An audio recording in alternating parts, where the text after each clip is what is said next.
Hello friends, எல்லாருக்கும் வணக்கம். நான் உங்கள் தோழி கீதா, எரிமலை சிறகுகளில் இருந்து பேசுகின்றேன். ஒரு தாவரத்தை நட்டு வச்சு நீரூற்றி பராமரிச்சுட்டு வந்தால், அது இளமையிலேருந்து நல்லா பராமரிச்சுட்டு வந்தால் அது நல்லா ஒரு செழித்து வளரும் அப்படின்னு சொல்லுவாங்க. எண்ணங்கள்னு ஒரு புத்தகம் இருக்குது. அது ஆசிரியர் என்எஸ் உதயமூர்த்தி. எண்ணங்கள்னே அதுக்கு பேர். நாம் எதை நினைக்கின்றோமோ நாம் அதுவாகின்றோம் அப்படின்னு சொல்லிட்டு எண்ணங்களில் டாக்டர் என்எஸ் உதயமூர்த்தி சொல்கிறாங்க. நீங்கள் உங்கள் மனதை எப்போது பலப்படுத்துகின்றீர்களோ அப்போது நீங்கள் வைரமாக்கப்படுகின்றீர்கள். அந்த வைரம் பட்டை தீட்டப்படும் காலம் வரை காத்திருந்தால் கண்டிப்பாக பட்டை தீட்டப்படும் அப்படின்னு சொல்லிட்டு நான் படிச்சிருக்கேன். ஒரு அறிஞர் சொல்லி புத்தகத்தில் படிச்சிருக்கேன். எந்த புத்தகம்னு இந்த வார்த்தை எனக்கு தெரியல. அதுபோல் நான் காலம் முழுக்கும் கஷ்டப்பட்டு நான் பட்டை தீட்டி கொண்டிருக்கிறேன் அப்படின்னு தான் நான் சொல்லுவேன் ஃப்ரெண்ட்ஸ். என்ன இந்த அம்மா என்ன இவங்கள பற்றியே பேசிக்கிறாங்க அப்படின்னு நீங்கள் நினைக்க வேண்டாம். ஒரு ஔவையார் ஒரு பாடல் பாடினதா சொல்லிட்டு இந்த இவங்க கேபி சுந்தராம்பாள் பாடியிருப்பாங்க. அரிதரிது மானிடராய் பிறத்தல் அரிது, அதனினும் அரிது கூன் குருடு செவுடு நீங்கி பிறத்தல் அப்படின்ட்டு அதில் வரும் ஒரு வார்த்தை. கொடிது கொடிது வறுமை கொடிது, அதனினும் கொடிது இளமையில் வறுமை அப்படின்னு சொல்லுவாங்க. ஆக அந்த இளம் பாலிய பருவம் அப்படிங்கிறது, குழவி பருவம் அப்படிங்கிறது மகிழ்ச்சி, நல்ல உணவு, நல்ல மகிழ்ச்சி இதனோட இருந்துச்சுன்னா அவர்களுடைய வாழ்க்கை மிக சிறப்பாக இருக்கும் அப்படின்னு சொல்லுவாங்க. அதன் அடிப்படையில் நான் பின்னோக்கி பார்க்கும்போது என்னுடைய குழந்தை பருவம் எப்படி இருந்துச்சு அப்படின்னு சொன்னால், எனக்கு ஒரு 6-7 வயசு வரைக்கும் நடந்த விஷயங்கள் எதுவுமே என் மைண்டில் இல்லை. அது எல்லாருக்கும் இருக்குமா என்னன்னு எனக்கு தெரியலன்னு வச்சுக்கோங்களேன். எனக்கு தெரிஞ்ச ஒரு 9 வயசுலேருந்து சில நினைவுகள்லாம் என் மனசில் இருக்குது. அதில் சில விஷயங்கள் ஆறா ரணங்கள், ஆறா காயங்களாக இருக்குன்னு வச்சுக்கோங்க. சரி, எனக்கு 12 வயசு இருக்கும்பொழுது நான் 7th படித்தேன். சரிங்களா? அப்போ எனக்கு 3 அண்ணன் வீட்டில் இருக்காங்க. என்னை விட 14 வயசு எங்கள் பெரிய அண்ணன் பெரியவர். அவர் எங்கள் அப்பா ஊரில் இருக்கார். அடுத்த ஒரு அண்ணன் 13 வயசு பெரியவர். அடுத்த ஒரு அண்ணன் 12 வயசு பெரியவர். அடுத்த ஒரு அக்கா 6 வயசு பெரியவங்க. நான் இன்னும் ஒரு பொண்ணு, ட்வின்ஸு, 2 பிள்ளைங்க அந்த நாளையில். சரிங்களா? எங்கள் அம்மாவுக்கும் எங்கள் அப்பாவுக்கும் ஒரு விஷயம் நடந்தது. ஆண்கள் செய்யும் எல்லாத்துக்கும் பொறுப்பு பெண் தான், சுமை பெண்கள் தான், சுமப்பவர்கள் பெண்கள் தான், சுமத்துபவர்கள் ஆண்கள். அதன் அடிப்படையில் எங்கள் அம்மாவுக்கு அப்போ ஒரு 50 வயசு இருக்கும் ஃப்ரெண்ட்ஸ். இப்போ அவங்களுக்கு 80 வயசு ஆயிடுச்சுன்னு வச்சுக்கோங்க. எனக்கு 12 வயசு, நான் 7th படிச்சிருக்கேன். அதான் எனக்கு ஞாபகம் இருக்குது. இப்போ எத்தனை வயசுன்னு தெரியல எங்கள் அம்மாவுக்கு. இப்போ அவங்களுக்கு 79 வயசு. நான் சொல்கிற விஷயம் எனக்கு 12 வயசுனா கிட்டத்தட்ட 35 வருஷத்துக்கு முன்னாடின்னு சொல்லலாம். எங்கள் அம்மா ஒரு திடீர்னு வயிறெல்லாம் உப்புன மாதிரி இருக்குன்னு சொல்லிட்டு ஹாஸ்பிட்டல் போனாக்கா, ஒழுகாமல் இருக்கீங்க 9 மாதம்னு சொல்லிட்டாங்க. எங்கள் பெரிய அண்ணனுக்கு திருமணம் ஆகிடுச்சு, குழந்தைங்க இருக்குது. அடுத்து எந்த பிள்ளைங்களும் திருமணம் செய்யலை. எங்கள் நடனம் வேலைக்கு போயிட்டுருக்காரு. எங்கள் சின்னண்ணா படிச்சிட்ருக்காரு. அவர் வீட்டுக்கே வரமாட்டார். ஒரு ஹாஸ்டலில் தங்கி டிஃபார்ம் படிச்சுட்டு இருந்தாருன்னு நினைக்கிறேன், பாண்டிச்சேரியில். எங்கள் அக்கா +2 முடிச்சுட்டு வீட்டில் இருக்காங்க. சரிங்களா? அவங்களுக்கு ஒரு 18 வயசு. டைப்ரைட்டிங் படிச்சிட்ருக்காங்க வீட்டில் இருந்துட்டு. இப்போ எங்கள் அம்மா முடிவு பண்ணுறாங்க, நமக்கு பேர பசங்க இருக்குது, பையனுக்கு கல்யாணம் ஆகிடுச்சி, இந்த குழந்தை வேண்டான்னு முடிவு பண்ணுறாங்க. 9 மாத குழந்தை. சரோஜா ஜெயராம்னு ஒரு கிளினிக். அப்போல்லாம் அந்த கருத்தடைக்கெல்லாம் சட்டம் கிடையாது, எதுவும் நெருக்கடி கிடையாது. ஏன்னா எல்லாருக்குமே 5 குழந்தை 6 குழந்தைன்னு பிறக்கும், எந்த ஒரு கட்டுப்பாடு கிடையாது. இப்போ ஹாஸ்பிட்டல் போகிறாங்க. அது கடலூர்லேருந்து ஒரு இன்ஜெக்ஷன் வாங்கிட்டு அதை கருப்பை வாய் வழியாக செலுத்தி அந்த குழந்தைக்கு விஷ ஊசி போடுறாங்க. போட்டு அந்த குழந்தை இறந்து போயிடுது. 9 மாத குழந்தை இறந்து போயிடுச்சு. அடுத்த ஒரு 4 நாளையில் அது தானாகவே பிறந்துருச்சு. வெளியில் வந்துருச்சு. இறந்ததுக்கப்புறம் அது வெளியில் வந்துருச்சு. அதுக்கும் இன்ஜெக்ஷன்லாம் பண்ணி எங்கள் அம்மா ஹாஸ்பிட்டலில் அட்மிட் ஆகியிருக்காங்க. எங்கள் அம்மா கொஞ்சம் அப்பயே பருத்த உடம்பு தான். டாக்டர் ரொம்ப சண்டை போடுறாங்க. எங்கள் அப்பாவை வர வச்சு ரொம்ப உன்னை போலீஸில் பிடிச்சி கொடுப்பேன். எங்கள் அம்மா ரொம்ப நிறைய பாதிக்கப்பட்டவங்க, பல முறை மருத்துவமனைக்கு சென்று வந்தவங்க. இவளுக்கு நான் எவ்வளோ வைத்தியம் பண்ணியிருக்கேன், இவளுக்கு போயிட்டு நீ இது போல் நடந்துருக்கிறியே, இது இப்போ உயிருக்கே ஆபத்தாக போயிருக்குமே அப்படின்னு சொல்லிட்டு எங்கள் அப்பாவை ரொம்ப கடுமையாக சண்டை போட்டாங்க. முடிஞ்சு போன விஷயம். குழந்த பிறந்துருச்சு. எங்கள் ஆயா வீட்டில் இருக்காங்க, எங்கள் அம்மாவோட அம்மா. அந்த குழந்தைய யார் கொண்டு புதைக்கலாம் பையில் வச்சு? நீங்கள் சொல்லுங்கள் ஃப்ரெண்ட்ஸ். வீட்டில் 18 வயசில் பொண்ணு இருக்கான். வயசுக்கு அந்த பொண்ணு புதைக்க போனால் பேய் பிடிச்சிருமா சுடுகாட்டுக்கு போனால். எங்கள் பாட்டியக்காரி சொல்கிறான். எங்கள் அம்மாவுக்கு எதுவுமே தெரியாதுன்னு வச்சுக்கோங்க. இப்போ தான் சமீபத்தில் ஒரு நாள் நான் எங்கள் அம்மாட்ட சொன்னப்போ எங்கள் அம்மா அழுதுட்டாங்க. 3 ஆம்பளை பிள்ளைங்க இருக்காங்க. அவங்களுக்கு தெரியக்கூடாது, ஆம்பளை பிள்ளைங்களுக்கு இப்படி ஒரு குழந்த பிறந்திருக்குன்னு விஷயம் தெரியக்கூடாதான். அதனால் என்ன செஞ்சாங்க, எங்கள் ஆயா இருக்காங்களே, எங்கள் அம்மா, என் தாயை பெற்ற தாய், அந்த தாய் என்ன பண்ணுறா, நல்ல உயரமான நல்ல ஒரு சிகப்பான குழந்தை. எங்கள் அம்மா மாதிரியே நல்ல சிகப்பு, எங்கள் பெரியப்பா மாதிரியே நல்ல உயரமான குழந்தை. எங்கள் அப்பாவும் உயரம், எங்கள் சின்னண்ணா ரொம்ப உயரம். எங்கள் வீட்டில் பெரிய உயரமான குழந்தை. ஒரு உயர்கூடையில் அப்படியே உள்ளே வச்சா அது கொல்லலை, அரவான் குழந்தை மாதிரி இருக்குது. சாகிறதுக்குன்னு அப்படி வளர்ந்துருக்கு போல்.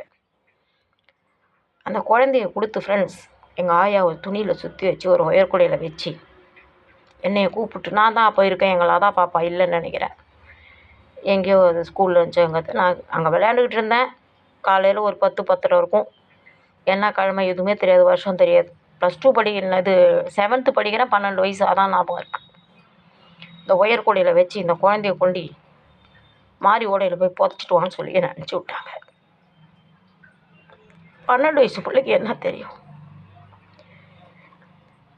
இந்த விருதாசலம் வடகோட்டை வீதியை மேற்கு கோபுர வாசப்படியே தெரியாது, மேற்கு கோபுர வாசப்படியிலேருந்து சரோஜா ஜெயராம் ஹாஸ்பிட்டல்னு ஒன்று இருக்கும். அந்த நாளையில் லேடி டாக்டர்னால் அவங்க தான் விருதாசலத்தில் ரொம்ப ஸ்பெஷல். அவங்களுடைய ஹாஸ்பிட்டல்லேருந்து அந்த குழந்தைய அந்த பைய தோளில் மாட்டிக்கிட்டு தீர்த்தவாரி மண்டபத்திருன்னு சொல்லுவாங்க, அது வழியாக இறங்கி மாறி ஓடன்னு சொல்லுவாங்க. மணிமுத்தாறு இறங்கி போய் மாறி ஓடங்கிறது 1 கிலோமீட்டர் நடந்து போகணும். அதெல்லாம் ஒரு குடிகாரனுங்க பெண்களை கெடுத்து அங்கே பணமாக கிடப்பாங்க, அந்த மாதிரி ஒரு ஏரியா.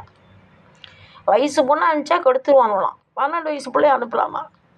எங்கள் ஆயா.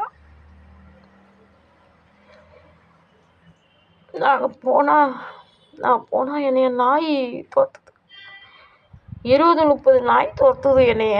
ரத்த கவுச்சி, குழந்தை செத்து போச்சு, ரத்த கவுச்சி, அந்த கொடி கிடியெல்லாம் வச்சு சுற்றிக்கிட்டு 20-30 நாய் என்னை பெட்டி கடிச்சிடுச்சு. அப்போ கூட நான் இந்த குழந்தைய விடல, பைய கக்கத்தில் வச்சு கட்டி நம்ம தம்பி அப்போ சொல்லி நான் அழுதுட்டு நான் விடல. அதுக்குள்ளார எங்கள் அப்பா ஹாஸ்பிட்டலுக்கு வந்திருக்காங்க. என்னம்மா என்ன குழந்த பிறந்துச்சு, செத்து போச்சு, கொடுத்து அனுப்பிச்சிருக்கான் ஆற்றுல புதைக்க. யார்த்தம்மா கொடுத்து அனுப்பிச்ச? கீதாக்கிட்ட கொடுத்து அனுப்பிச்சு. என்னம்மா சொல்கிற, 10 வயசு பிள்ளைகிட்டயா கொடுத்து அனுப்பிச்சாட்டு? எங்கள் அப்பாவும் எங்கள் பேரும் என்னென்னு ஓடியாராங்க ஆற்றுக்கே ஓடியாந்துட்டாங்க.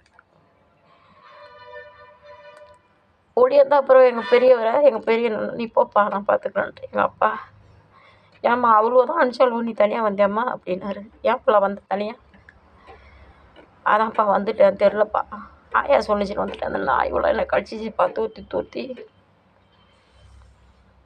ஒரே காயம், கையெல்லாம் காயம், நாயோ கடிச்சிருச்சு, 4-5 நாய்ங்க.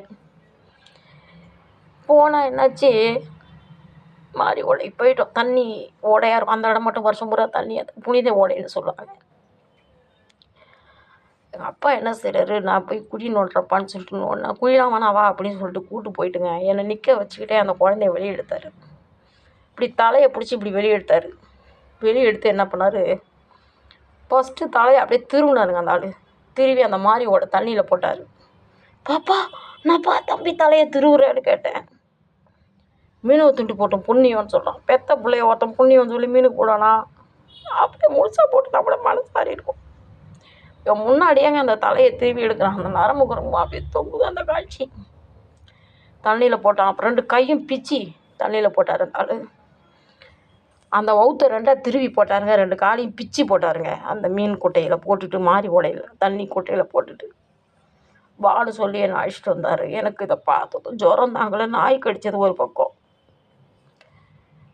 இதுலேருந்து நான் வெளியில் வர ஒரு 6 மாதம் ஆச்சு.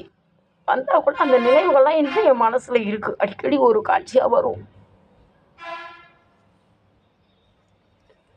மூத்த பொண்ணு இருக்குது, 3 ஆம்பளை பிள்ளைங்க இருக்காங்க ஒரு வீட்டில்.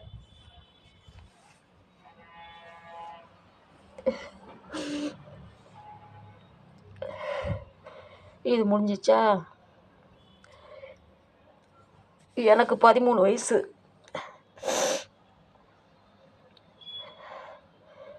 எங்கள் அப்பா அடிக்கடி கோச்சிட்டு போயிடுவார், விட்டுட்டு போயிடுவார். எங்கள் அம்மாவோட குணம் அப்படி. அவங்களோட யாராலும் இருக்க முடியாதுன்றதை நான் இப்போ புரிஞ்சுக்கிட்டேன். 17 வருஷமாக அவங்கக்கிட்ட இருந்து பார்க்கக்குள்ள புரிஞ்சுக்கிட்டேன் அவங்க குணம் என்னால். 2வது எங்கள் அம்மா விருச்சிக ராசி, எங்கள் அப்பா மேஷ ராசி. 2 பேருக்கும் பகை ராசி. ஒத்து வராது, இருக்க முடியாது. உங்களுடைய உடல் வாக்கும் இருக்க முடியாது, அவங்க குணமும் இருக்க முடியாதுன்னு வச்சுக்கோங்களேன். அப்பா விட்டுட்டு போயிட்டார். 13 வயசில் விட்டுட்டு போயிட்டார். வேறு ஒருத்தரோட போயிட்டார், வேறு ஒரு பெண்ணோட போயிட்டாருன்னு வச்சுக்கோங்களேன். அங்கங்கே ஒரு ஃபிகர் தான். அந்த வீட்டை காலி பண்ணணும். 400 ரூபா வாடகையில் இருக்காங்க எங்கள் அம்மா. மெத்த வீடு. அந்த வீட்டை காலி பண்ணணும்னு சொல்லிட்டாங்க அந்த ஹவுஸ் ஓனர். வாடகை கொடுக்க முடியாது. ஆள் புருஷன் சம்பளம் கொடுக்கல. பொண்ணுங்க படிக்குது.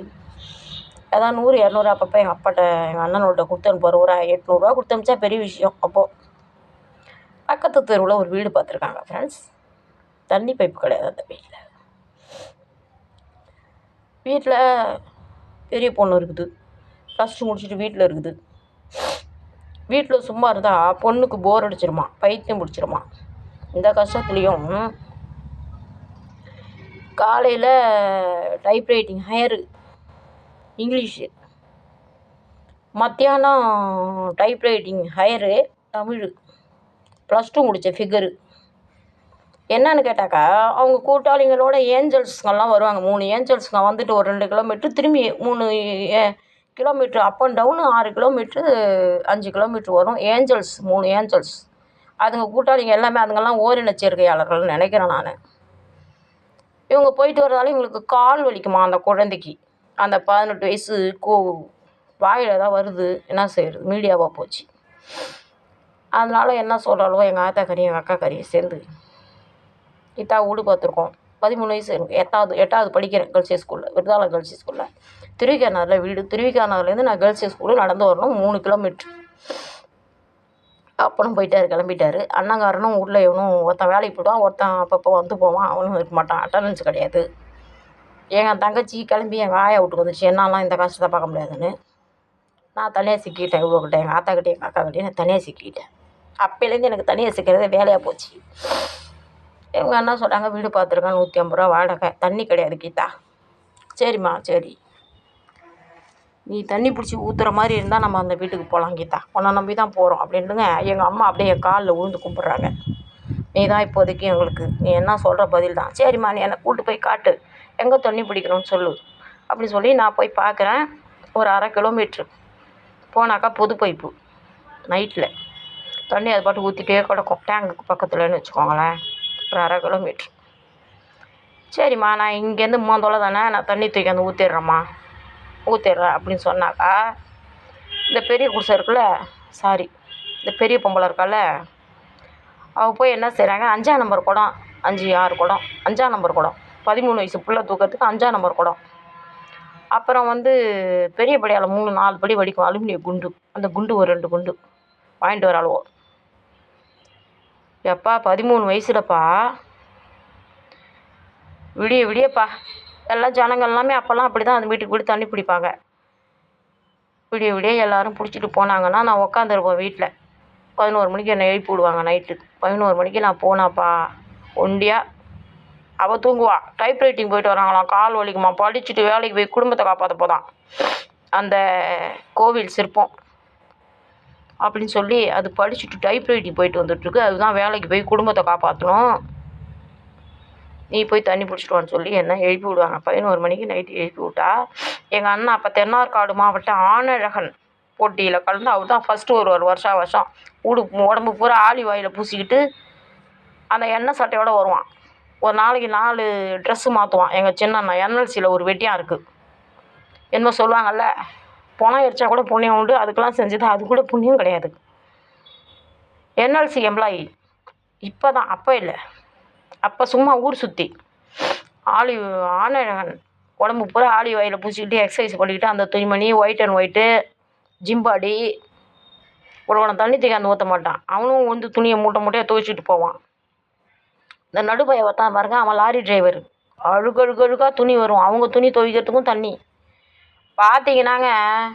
அரை அரை பாரல் சைஸில் 3-4 இரும்பு டின்னு ஊரில் பாரல் ட்ரம்முன்னு சொல்லுவாங்க, இரும்பு ட்ரம். அந்த நாளெல்லாம் தண்ணி பிடிக்க வீட்டுக்கு கூட அது விற்கும். அது வாங்கிட்டு வந்து 5-6 வச்சுட்டாங்க. 5-6 வச்சிங்க. அவ்வளோவுக்கு நான் தண்ணி தூக்கி அந்த ஊற்றணும். 11 மணிக்கு போனோம்னா விடியால 3 மணி ஆகிடும் தண்ணி தூக்கி அந்த ரொப்பை முடிச்சுட்டு வந்து படுத்தோன்னா காலைல திரும்பி ஸ்கூலுக்கு வரணும். 3 கிலோமீட்டர் நடந்து வரணும். அடிச்சான் பாருங்க ஒருத்தன் பிரேக்கு பைக்கில். தூக்கத்தில் நடந்து வந்தேன், அடித்து பெரிய ஆக்சிடெண்ட் பண்ணிட்டான். அதோட விளைவு இப்போ எனக்கு எல்லாம் ஆர்டிஃபிஷியல் டீத்து. பார்த்தா தெரியாது. இதெல்லாம் எந்த வீட்லையாவது நடக்குங்களா சின்ன வயசு பிள்ளைங்களுக்கு? நீங்களே யோசிங்க ஃப்ரெண்ட்ஸ். இன்னும் நிறையா இருக்குது, கொஞ்சம் கொஞ்சமாக சொல்கிறேன்.